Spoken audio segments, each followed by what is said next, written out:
Halo guys, kembali lagi bersama gua Capruk yang tentunya di Ngacapruk Film cuy. By the way, gimana nih kabar kalian semua? Semoga kalian tetap sehat ya. Amin. Masih lanjut di Donghua Martial Master. Jadi seperti biasa, jika kalian suka tinggal subrek aja ya. Oke, sekarang kita gaskan aja ke alur ceritanya.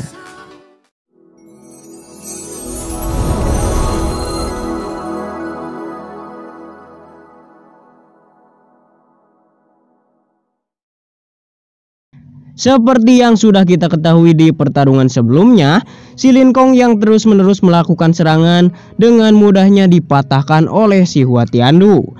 Dan pada akhirnya si Lin Kong pun meminta Hua Tiandu untuk menentukan akhir dari pertarungan ini. Lalu dengan jurus terkuatnya yaitu sapuan 8 arah, ia pun berniat untuk mengakhiri semua ini.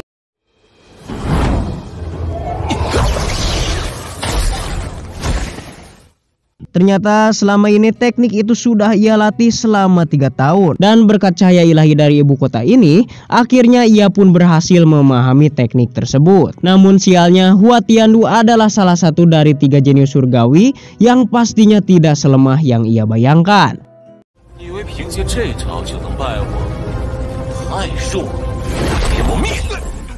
Dan tentunya hanya dengan 2 jari saja, Lin Kong pun berhasil ditumbangkan cuy. Lalu selanjutnya giliran Meng Xiangju dari sekte Liu Xian. Di sana dengan mudahnya ia pun mencabik-cabik lawannya itu.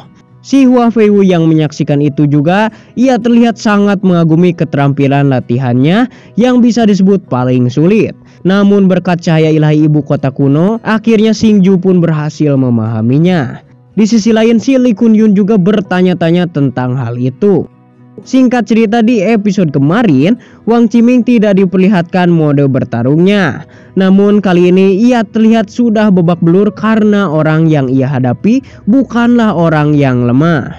Dan rupa-rupanya ternyata lawannya itu bernama Zhu Huai yang terlihat juga terluka. Zhu Huai yang merasakan itu, ia tidak menyangka Wang Qiming masih bisa sanggup untuk bertarung cuy. Dan di sana dengan jurus terkuatnya, Zhu Huai ingin mengakhiri pertarungan ini. Namun di sisi lain, si Wang Qiming yang sangat bersemangat untuk menang, ia tidak membiarkan dirinya kalah begitu saja. Karena ia mengingat untuk mencapai ke titik ini, Wang Qiming sudah melewati berbagai kesulitan, keterpurukan, dan bahkan cacian yang sangat-sangat luar biasa cuy.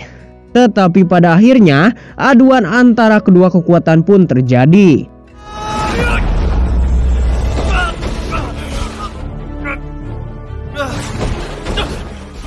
Sampai-sampai para penonton dibuat bingung karena dua-duanya sama-sama terbaring cuy. Namun bersamaan dengan itu, si Lord Qin pun tersenyum yang menandakan Wang Qiming lah pemenang dari pergelutan ini.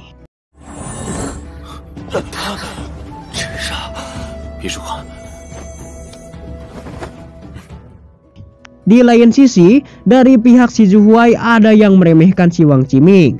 Karena jika halnya dirinya yang bertarung, maka dipastikan kalau si Wang Qiming akan kalah olehnya.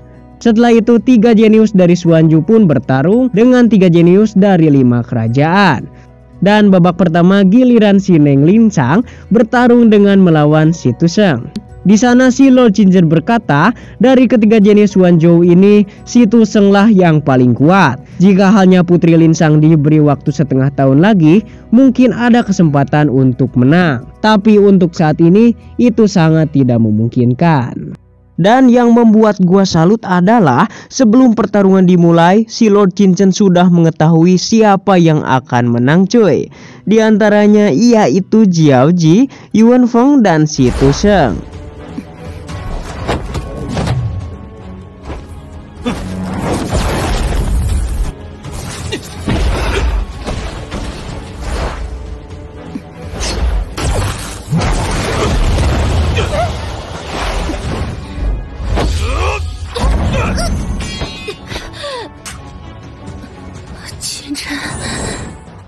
Lalu kemudian di pertarungan yang pasti kalian tunggu-tunggu, yaitu pertarungan si Lord Qin melawan Xiao Jinghong. Dengan sangat yakin si Jinghong pun berkata, cukup dengan 3 jurus saja untuk mengalahkanmu.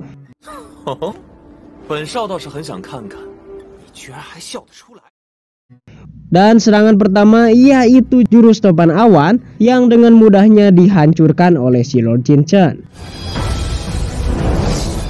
Lalu yang kedua masih dengan jurus topan awan, namun kali ini lebih dahsyat lagi dari yang tadi coy.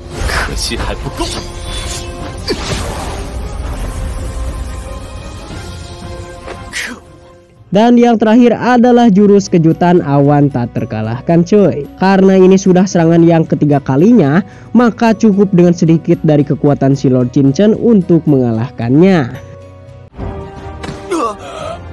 这就是你说的三招败我？清晨，这才是你的实力吗？ Hal itu membuat salah seorang bapak-bapak dari sekte Liuxian sangat-sangat bingung karena si Lord Chichen ini hanyalah seorang bocah dengan kultivasi tingkat mistik, namun dengan mudahnya mengalahkan Xiao Jinghong. Di sisi lain tempat itu, si Di Tianyi juga angkat bicara karena pantas saja si Lord Chichen dan Qin Shu berani menentang Di Tianyi karena mereka berdua memiliki kemampuan, katanya. Tapi bohong. Berbeda dengan si Hua Tiandu, di sana ia sangat menginginkan lawannya adalah si Chichen. Karena dengan itu ia pun bisa menghilangkan kebencian di hatinya. Setelah itu kita diperlihatkan pertarungan si Qianshu yang tidak lain pemenangnya adalah dirinya coy. Lalu segera dilanjut lagi dengan orang-orang aneh ini yang menggunakan jurus harimau dan lawannya menggunakan jurus tombaknya. Karena saking kuatnya, orang yang memakai dudukui ini mampu menahan jurus kuat orang itu.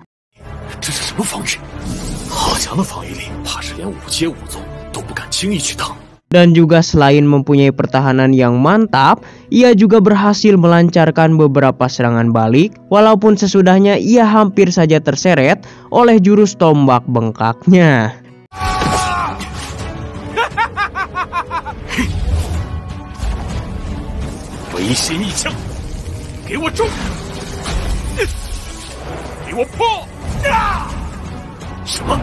Tak hanya sampai di sana, pertarungan epik ini pun berlanjut sampai di mana keduanya saling memberikan serangan terbaiknya.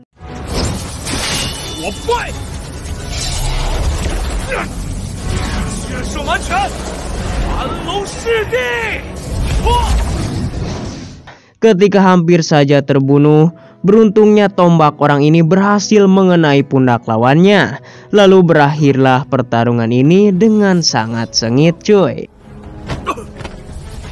Dan kali ini hanya tersisa 3 pertandingan lagi, yang tidak lain itu adalah si Di Tianyi dan si Leng Wushuang.